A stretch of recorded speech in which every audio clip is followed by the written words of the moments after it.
یہ اسی طریقے سے کہ آپ کوئی کلیشے آتا ہے نا بندہ مولوی کے پاس، تو مولوی کہتا ہے یہ اس کی تو داڑھی پوری نہیں ہے، اس کی تو شلوار نیچے ہے، او تو گل نہ جواب دے، کہانی نہ کرا، تیرے کو دعائے قنوت سنو، تیرے کو سنیے دعائے قنوت، تو بھی غلط پڑھے گا۔ اللہم انا نستعینک و نستغفرک دعائے قنوت ہے ہی نہیں ہے، ایک قنوت نازلہ کی دعا ہے۔ دعائے قنوت تو وہ ہے اللہم اہدنی فی من ہدیت، تے تو جڑا کہنا ہے ججا کو سنو فلانے کو، تینوں بھی نہیں آندی دعائے قنوت، تیرے بزرگوں کو بھی نہیں آندی دعائے قنوت، کیونکہ انہوں نے تو فقہ حنفی میں وہ دوسری والی دعائے قنوت لکھی ہے، دعائے قنوت تو تینوں بھی کو نہیں آندی۔ علی بھائی اگلا سوال ہے، علی بھائی نے کئی ایک لیکچرز میں یہ بات اشارتاً کی ہے کہ ہمارے حنفی بھائی جو دعائے قنوت پڑھتے ہیں وہ دعا قنوت وتر کی دعا نہیں ہے۔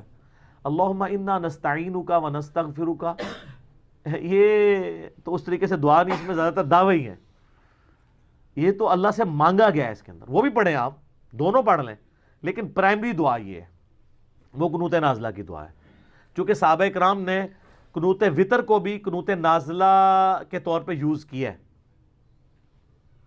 یعنی وتر کے اندر نبی علیہ السلام سے تو ثابت نہیں، لیکن چونکہ صحابہ سے ثابت ہے تو صحابہ ہی دین میں حجت ہیں، اہل بیت ہی حجت ہیں، کیونکہ ان کا استاد کون تھا؟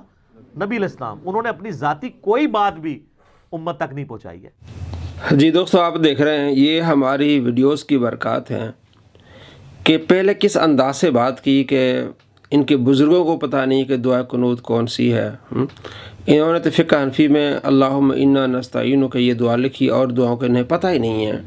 یہ ہماری ویڈیوز کی برکات ہیں کہ مرزا صاحب کی جہالت لوگوں پر عیاں ہو رہی ہے کہ کتنا بڑا جاہل ہے، کتنا بڑا یہ ان پڑھ ہے جو اپنے آپ کو علمی کتابی کہتا ہے۔ اس نے کتابیں پڑھی ہی نہیں ہیں، اس کے سامنے جو کتابیں پڑھی ہوئی ہیں اس نے پڑھی نہیں، اگر پڑھی ہوتی تو اس طرح کی باتیں نہ کرتا۔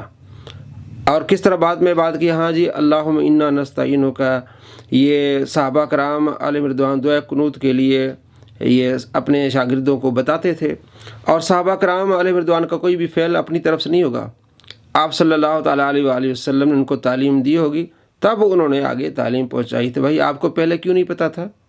آپ نے کس انداز سے بات کی، جناب ان کے بزرگوں کو پتہ نہیں ہے۔ حالانکہ جو اللہم اہدنی فی من ہدیت ہے، یہ جو دعا ہے آپ علیہ السلام نے امام حسن رضی اللہ تعالیٰ عنہ کو سکھائی تھی، اس کے راوی بھی ایک حنفی عالم ہے، محدث احمد بن جواس حنفی، 1425 نمبر روایت ہے ابو داؤد شریف میں۔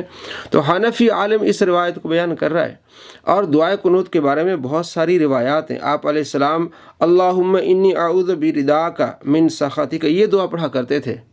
امام حسین ایک اور دعا پڑھا کرتے تھے۔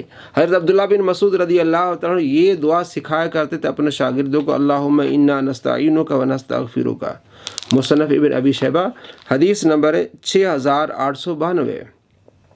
تو آپ نے دیکھا کس انداز سے اس نے بات کی، ان کے بزرگوں کو پتہ نہیں۔ حالانکہ فقہ حنفی کی ایک ابتدائی کتاب ہے بہار شریعت، اس میں مفتی امجد علی رضوی رحمۃ اللہ علیہ لکھتے ہیں کہ آپ جتنی بھی دعائیں، یہ میں لکھ رہا ہوں 3-4 دعائیں لکھی جو احادیث سے ثابت ہیں، فرمایا جتنی چاہیں آپ پڑھ سکتے ہیں، ساری چاہیں پڑھ سکتے ہیں۔ اللہم اہدنی فی من ہدیت یہ آپ چاہیں پڑھ سکتے ہیں، اللہم انا نستعینک یہ چاہیں آپ پڑھ سکتے ہیں، اور آپ علیہ السلام جو پڑھتے تھے اللہم انی اعوذ برداک من سخطک یہ چاہیں آپ پڑھ سکتے ہیں، اور ساری پڑھیں گے تب بھی کوئی حرج نہیں ہے۔ وہ لکھا ہے انہوں نے فقہ حنفی میں، یہ کہتا ہے فقہ حنفی میں تو صرف یہ دعائے قنوت اللہم انا نستعینک اور کوئی دعا نہیں ہے۔ ان کے بزرگوں کو نہیں پتہ تھا، اس طرح کی گندی زبان استعمال کر کے اپنی جہالت کا اظہار کر رہا ہے۔ اگر یہ پڑھا لکھا ہوتا، اس نے یہ کتابیں پڑھی ہوتی، اس طرح کی گندی زبان استعمال نہ کرتا، اور بعد میں اس کو رسوا ذلیل ہونا نہ پڑتا۔ حضرت عمر رضی اللہ تعالیٰ عنہ یہ دعا پڑھا کرتے تھے، اللہم انا نستعینک و نستغفرک۔ امام مروزی نے قیام اللیل میں اس روایت کو لکھا ہے کہ یہ صحیح روایت ہے کہ حضرت عمر رضی اللہ تعالیٰ عنہ یہ دعا پڑھا کرتے تھے۔ حضرت عبداللہ بن مسعود رضی اللہ تعالیٰ عنہ یہ سکھایا کرتے تھے۔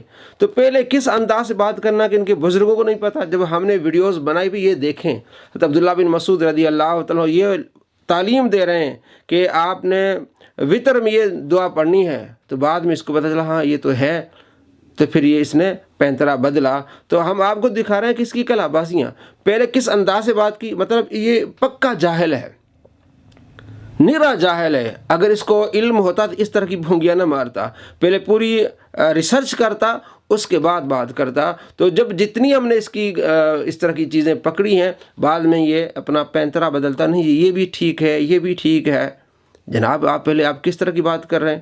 اولیاء کرام کے بارے میں بات کرتا جناب، یوٹیوب پہ آپ صلی اللہ تعالیٰ علیہ وآلہ وسلم کے بارے میں گستاخانہ ویڈیوز ہیں، یہ کہتے ہیں کہ اللہ کے ولی نظر مار کے تو سارا کچھ کرتے ہیں، تو یوٹیوب پہ نظر مار کے ویڈیوز کیوں نہیں ڈیلیٹ کر لیتے ہیں؟ یہ بات کرتے ہوئے کئی مرتبہ اس نے بات کی، یہ بات کرتے ہوئے کہتا ہے اگر میں اس وقت اللہ کا ولی ہوتا اور یہ یوٹیوب پر جو ویڈیو ہیں وہ ڈیلیٹ نہ کرتا تو مجھ پر اللہ کی لعنت ہو، نعوذ باللہ من ذالک۔ یہ بار بار کہتا ہے کہ اگر میں اللہ کا ولی ہوتا اور میں یوٹیوب سے ویڈیوز ڈیلیٹ نہ کرتا تو مجھ پر اللہ کی لعنت ہو، اور بعد میں کہتا جناب میں اللہ کا ولی ہوں۔ جب ڈاکٹر اشرف آصف جلالی صاحب کو پولیس لے گئی، جیل میں آپ گئے تو کہنے لگا جناب اللہ کے ولی سے اس نے مخالفت کی ہے اس لیے انہیں جیل میں جانا پڑا۔ کوئی بھی دنیا میں آج ایسا کوئی بندہ نہیں ہے پیر فقیر جو اپنے آپ کو اللہ کا ولی کہے، لیکن یہ کہتا میں اللہ کا ولی ہوں، اور پھر کہتا ہے جو اللہ کا ولی ہے اور پھر یوٹیوب سے ویڈیوز ڈیلیٹ نہ کرے اس پر لعنت، اب اپنے اوپر لعنت ڈلوا رہا ہے۔ تو اس کے ماننے والے ذرا ہوش کے ناخن لیں جناب، یہ کوئی پڑھا لکھا نہیں ہے، دین کے بارے میں سے کچھ نہیں پتہ، یہ آپ کو گمراہ کر رہا ہے، یہ دھوکے دے رہا ہے۔